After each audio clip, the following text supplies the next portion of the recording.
selamat malam kawan-kawan. Masih bersama channel saya Warawiri Woro-Woro. Di kesempatan kali ini saya akan membahas tentang segala hal tentang sosial. Terkait itu perawatan orang-orang yang berkebutuhan khusus dan perawatan tentang orang-orang yang ODGJ, orang dalam gangguan jiwa atau disabilitas juga bisa. Bersama narasumber saya, Bapak Solihul Hadi SH. Halo Pak, selamat malam. Bagaimana kabarnya? Halo, baik. Oke Pak, melihat protes Bapak yang warawiri di mana-mana tempat, saya melihat salah satu protes jenengan itu kan Profil tersendiri. ya, Unik. jenengan itu kan ya itu termasuk unik. Selain unik, jenengan itu juga bisa mengajak seseorang atau salah satu keluarga ODGJ untuk mendapatkan suatu bantuan dari pihak-pihak terkait. Nah, contohnya seperti apa itu Pak yang berlaku? Mulai Lembaga laras apa ya? lembaga-lembaganya apa aja Pak? Lembaganya itu kok laras rasa apa ya? Laras rasa ada malah laras makan. Laras rasa. Ini santai aja ya. Iya, ini. Ini pengalaman pribadi masalah. Iya. Nah ini kalau saya pribadi ini kan sebenarnya ya penderita juga. Iya. Kita itu setiap orang rata-rata itu menderita semua. Terutama Korban. neurotik dan sebagainya itu ada saraf-saraf sensori yang terkena ini. Saya juga menemukan sebenarnya itu saya pengen ngebel yang SH itu, SH Sinahurem. Nah itu Sinahurem. itu ya. Di sini tuh banyak sekali orang-orang gendeng-gendeng, orang gila-gila yang butuh untuk diekspos. Iya. Dan kita kan masih malu-malu gitu loh. Iya, betul. Ketemu mas saya di jalan Ketanggi itu di sawah itu ada temuan. Iya, ada. Ada tolong di- itu disoteng. Pernah lihat saya di kok pinggir tinggal jalan di itu. situ, enggak usah tanya disoteng di situ. Nanti kan kita yang mempodcast, nanti biar dibaca sama itu Tim, yang tim SH itu. Iya, iya, Betul, iya, nah. iya. Kita itu cuma mendahului jadi arus kecil dia menuju arus besar, itu yang pertama. Karena cita-cita saya memang mau membuat penampungan sama saja. Nanti manusia peka zaman, maka zaman ikan. Manusia bekas zaman sekarang. Bekas zaman sekarang. Masalahnya orang-orang sekarang itu juga banyak orang yang gila atau yang edan. Buat podcast ini ikan ini ya. Iya. Iya. Terus melihat fenomena-fenomena sekarang itu kan banyak, istilahnya bukan hanya cuma orang tua atau bahkan remaja, bahkan anak kecil juga. Sebenarnya sama saja sejak dahulu zaman nenek moyang orang tua Udah ada, ya? itu kan ada hereditas fetisio. Jadi turunan, misalkan itu jenis-jenis orang yang disabilitas itu kan ada yang dari turunan, dari mbah moyangnya sana itu ada yang Ada keturunan satu, dari misalkan dari berarti. sindrom tertentu, misal asalnya kecil itu cuma penyakit STEP misalnya, PET atau epilepsi, Ada itu gangguan nanti saraf sistem saraf sarafnya. itu lalu terus dianggap ke sana. Terus ada yang sejenis idiot lah, idiot imbecil, bawaan dari lahir itu goblok lah itu terus dianggap gila. Jadi ada definisi tertentu. Kalau yang ODGJ stres, depresi itu kan itu spontan, sporadis. Jadi jika terjadi sesuatu yang menekan dirinya, lalu itu bertumpuk itu jadi Apa penyakit. menjadi penyakit Itu depresif dioksid sindrom namanya. Jadi depresif neurotik dioksid ada sindrom. sebab akibatnya berarti itu ya. Ya misalkan gini, ada tekanan ditahan, ada tekanan lagi ditahan, seperti pentil Pak. Iya. Tekanan akhirnya kan pada saat titik tertentu dia akan melompat. Nah itulah nanti jadi namanya itu stroke, abnormal namanya. Abnormal. Jadi kan ada ambivalensi, dia pecah kepribadian misal. Antaranya iya dan tidak itu dia sama saja. Terus tidak menyadari bahwa dia bersalah. Kan dia itu sudah gila saja itu tidak akan mengakui kalau dia itu sudah gila gitu. Aku itu raidan kok. sebagainya. Nah, Orang gila itu seperti juga Ya, maling ya. saya. Seperti maling juga Iya, gak mau iya. ngaku. saya itu ngaku ah.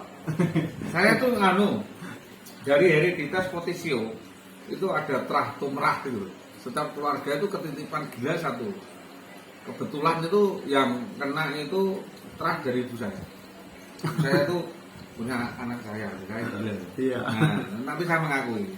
Nah, asal usulnya itu mungkin dari debil ambisil waktu kecil. Nah itu masa kekanak-kanakan itu terbawa sampai sekiranya SMA. Jadi bahkan sampai sekarang. Nah menurut penelitian psikolog itu, saya nih tidak usah belajar orang lain. Iya. Sebagai saya seorang penderita tapi depresif, sindrom, tambah skizofrenia afektif. Itu gila tetapi setengah Gila. Nah, gitu. Jadi nek umat ya temenan, kalau enggak ya enggak. Enggak. Nah, pengalaman itu kira-kira menurut perhitungan psikolog itu saya tuh nggak lulus SMP loh. Saya cuma saat itu. SD kelas 6 atau kelas 1 munggah kelas 2 itu saya udah drop. Jadi ilmu saya itu cuma sampai SMP kelas 2.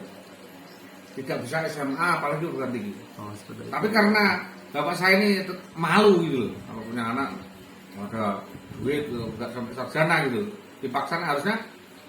Menurut penelitian psikologi itu tadi, saya itu metodenya di awal itu hantu. Jadi dia masuk ke second condition. Jadi second condition bisa nggak sampai ke kesadaran ketiga keempat nggak usah. Jadi kedua notok jadi hitam putih gitu. Jadi kalau nggak satu dua, kalau nggak dua satu lagi gitu. Jadi logikanya cuma satu dua, nggak sampai ke konklusi. Diajak apalagi matematika biasanya nilainya cuma 3. Jadi dari 10 soal wis garap ya telu wis terus gah gitu. Jadi misalnya harusnya di sastra atau di pekerjaan-pekerjaan yang diperintah gitu, suruh Iya, iya. angkat junjung gitu. Itu saya gitu. Berarti harus ada orang yang menuntun. Ya memang harus ditunjukkan ini loh pekerjaanmu satu saja. Nah, terus besok lagi ini selesai. Satu ini satu lagi. lagi enggak terus berial bersama-sama seperti orang masak gitu. Sulit Iya. ya. Masak habis masak itu sulit loh. Jengol kok iki ngiri sisik gosong. Kan gitu loh. Terus selama ini pengobatan apa aja yang udah jenengan lalui?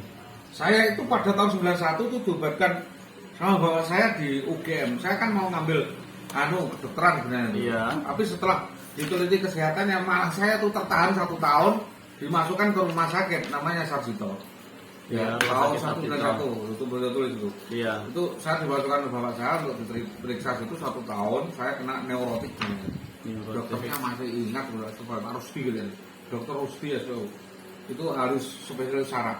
Jadi saya kena saraf kecil 1 tahun pemeriksaan dan lain sebagainya. Setelah itu karena saya tidak mungkin masuk perguruan tinggi, saya turun lagi, saya ditaruh di pondok pesantren di Pakebon sana loh di Kendal 2 Iya. tahun. Nah, habis 2 tahun toh, saya dibawa ke Solo lagi 1 tahun. Baru setelah itu ke Jogja lagi. Di situ saya ikut teman-teman gitu. Ya sak-sak dulu. Ternyata itu ada sekolah namanya IAIN. Baru tahu saya ada IAIN. Iya. Jurusan itu ada tarbiyah, ada syariah, ada apa dan lain sebagainya. Mu'alaf dinayah itu ada Usuluddin itu jurusan filsafat. Saya enggak tahu itu Usuluddin itu apa ya. Terus daftar di situ kebetulan diterima. Oh, berarti Nah. jenengan diterima di Jurusan Usuluddin. Jurusannya filsafat. Kan ada pilihan akidah, Iya. ada pilihan PA, ada pilihan filsafat. PA perbandingan agama, tafsir hadis, akidah, filsafat. Aku ngambil filsafat. Waktu itu saya ngambil filsafat barat langsung filsafat barat dari kecil definit sejak semester 1 saya fokus. Saya mempelajari filsafat barat dengan background latar belakang bahasa Inggris saya dari pondok pesantren Salam itu. Nah, cepet dong, 3 tahun lulus saya. Loh, Di lulus bener. Usuluddin. Ya diusulkan 3 tahun lulus. 3 tahun lulus. Jadi 3 tahun itu lulus. Jadi semester 5 saya udah KKN. Habis KKN 3 bulan, ya kan? Itu terus saya skripsi lulus. Setelah lulus hilangnya orientasi saya. Mau tujuan saya kan yang penting menyenangkan Orang bapak tua. saya lulus sarjana. Ijazah saya kirim bapak sudah saya. Berat itu namanya sekolah itu berat. Jadi saya paksakan entah segala cara saya tempuh, termasuk ujian orang garap, takon garap uang. Ya skripsi lah tak pocokno kan. Jadi yang penting ini lulus gitu. Nah, ini sejarah. Sejak SD itu saya tuh ranking 1 dari belakang. Dari belakang. Ya misalkan muridnya 6 ya, saya ranking 6. Terus kelas SMA juga satu kelas itu kelas 1 6 itu 36 ya. Saya ranking 36. 36. Jadi Ranking 1 dari saya belakang. itu ranking 1 2 itu dari belakang. Tidak pernah, padahal orang normal tuh mestinya ranking 20 atau ranking 12 gitu. Ranking di tengah-tengah lah, misalkan muridnya 30 dan ranking 15 itu normal. Tapi saya betul-betul terkendala masalah itu. Wes tak pikir temenan iki wis ora iso matematika telu kabar loro iki. Dari 10 soal wis bener setengah ngono. Iku saja postulatnya saja, belum sampai ke jawaban. Jelas goblok saya. Saya akui, tetapi dalam hal misalkan itu seni misal, Iya. melawak, terus bercerita, pidato, itu Bisa kebetulan ada unggul-unggulnya di situ. Pokoknya ekstrim lah. Waktu itu ya juga juara puisi juga dia. Oke. Hal-hal yang sifatnya seperti itu, gitu. Jalur pondok. Terus paling mentok gitu kan biasanya suatu orang itu kan menemukan titik paling mentok di mana keputusasaan atau istilahnya wes cara gampangane mau menyerah. Mau menyerah tahun Pernah, 2010. 2010 dari 91 ke 2010. 2010 kemana gitu. Jadi 2010 itu saya berat itu, saya tidak bisa membedakan antara makanan dan kotoran. Saya masuk di rehab, namanya rehabnya Bu Hartini di KUB Arum Taylor Saya ya. masuk ke sana, mulai di rujuk Dirawat. kali, soalnya dirawat sama tim lah. Dirawat dan Ya. diruat. Ya itu sama tahu sendiri lah sampai Iya. 10 tahun ini ada perubahannya mungkin tahun ke-7 lah. Nah, Di 2010 saya 2017. masuk, Di 2010 saya masuk di sini Iya. di KUB itu, terus 2017 ya kira-kira ya. Ya di 17 sudah mulai ada perubahan ya. Terus 2021 sudah cerah ini, sudah bisa menceritakan bahwa Masa-masa itu Nah, udah pernah dilewati gitu iya, kan ya. tapi kan terus yang paling berat itu saya dimasukkan di Bondo Amino Di mana itu, Pak? di Pedurungan. Itu dokter spesialisnya itu kalau nggak salah Pak Wisnu sama Bu Mufli Hatun Nabi. Terima kasih Bu Mufli. Terus Dirawat di tuh. sana dapat treatment apa aja itu, Pak? Ya masuk diperiksa anestesi gigi, terus tulang, THT, terus saraf, Keseluruhan berarti. Check up. seluruhnya. Itu sekali satu dokter itu 4 treatment, no. Satu dokter 4 treatment terus ganti lagi, kepala. Terus itu makan berapa waktu? Berapa lama waktunya itu? Itu pemeriksaannya 1 minggu, 1 minggu. terus perawatannya sambil jalan. Jadi kalau Kalau memang, jalan berarti ya. memang ada perubahan perilaku, dibawa Bawa lagi ke situ. perilaku, dan seharusnya seperti saya sekarang ini harusnya tetap rawat jalan. Nah itu terkendala sudah rawat jalan mau jalan rawat, gitu ya. Kan perlu rujukan. Iya. Rujukan itu kita mau mencari dokternya waktu itu kalau nggak Pak Wahib Hasim itu Dari mana itu? di Gabus, Oh, di teman Gabus, terus dilempar ke dokter di Kayen sana ya. Jauh amat. Akhirnya oleh Ibu Hartini yang menolong saya tadi dipindahkan vaskes di Pak Toto ya. Pak Toto di Pak Toto, kawasan Pak Jawangi. Pak Toto itu dirawat baik-baik, mau membuat rekomendasi untuk ke sana, itu vaskesnya putus karena tadi perceraian atau pemutusan keluarga tadi. Iya, Akhirnya ya daftar lagi lah. Jadi, Daftar dari BPJS, awal berarti ya, BPJS daftar dari BPJS. awal. Dan ya rekomendasi itu ternyata sampai sekarang hanya jadi surat sakti. belum dijalankan. Harusnya kan jangan berhentilah Bu Hartini itu. Bu Hartini harusnya semangat diobatkan biar ada Perubahan, ada tuntas. peningkatan benar-benar. Kadang-kadang kalau ada kaget gitu lah, ada perubahan situasi, kepanasan, kadang itu nanti stres gitu lah. Kayak ayam lah. Tapi jelas resisten sekali orang-orang yang seperti saya itu resisten. Jadi gampang nangis, gampang putus asa. Kalau drop itu rasanya mau bunuh diri. Terus kalau naik rasanya pengen ngamuk gitu. Jadi nggak stabil gitu. Berarti kurang terkontrol gitu ya? Ya akhirnya kan lebih daripada ini kena resiko kita menghindar. Menonton dulu keluarga sudah. Terus selama di pengobatan Bu Hartini itu pernah nggak istilahnya mendapatkan intimidasi dari kelompok tertentu? Oh enggak, teman-teman atau sayang semua baik dengan kita ya di sini kan dilindungi, Iya, dilindungi pasti dari itu. suaka marga jadinya mau gini mau gitu kayak Di nggak kaget. los Ya, aja saya ya. mau tidur di kuburan mau apa yang penting masih kontrol. Misalnya saya lepas gitu ya, mau tidur di mana kan dicari tuh. Iya. Berarti seharian atau 2 hari sampai ketemu, setelah ketemu ya sudah. Nanti kalau kamu mau pulang, kalau enggak ya enggak apa-apa, yang penting tahu tempatnya gitu. Yang penting harus dalam pantauan. Kan kadang-kadang bahaya. Bahaya misalkan kepruk uang atau nanti Ada tahu-tahu kesalahan-kesalahan masuk- tertentu di tempat lain gitu kan ya. masuk api atau terjebur ke apa Ke sungai. sungai atau embungan ya. Kan banyak kejadian seperti itu. Iya. Itu loh ya. Nah, kita juga nggak bisa mengontrol hal seperti itu. Ini saya mengalami sendiri bahwa kesedihan itu amat sangat, dan jadi orang sakit ODGJ jiwa itu memang sangat berat. Kalau enggak coba sendiri.